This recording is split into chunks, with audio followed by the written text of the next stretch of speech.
लागो सुन तोहरा भरम्बा मूर्ति रखाई ना उम्मीद बड़ी कम बा। रउरा से के कहल ह आवे के देखे तो बहाना बनावत तनी। मेला नइखे लागो सुन तोहरा भरम्बा मूर्ति रखाई ना उम्मीद बड़ी कम बा। जाके ससुराल से चुनरी ले आई के गावही में का कोची फिर से कही तो। अरे गावही में रानी पूजा कर काली माई के। गावही में रानी पूजा कर देवी माई के।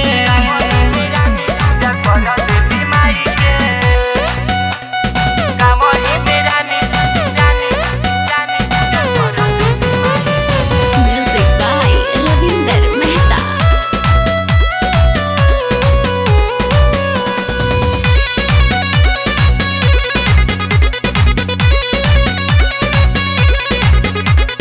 पर साल रह के तू आसारा पुरैला 10 दिन आलो के तू दशहरा घुमैला।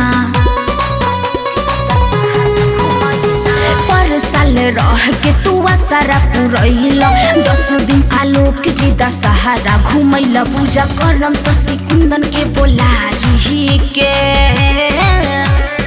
गावही में का कोची फिर से कही तो। अरे गावही में रानी पूजा कर काली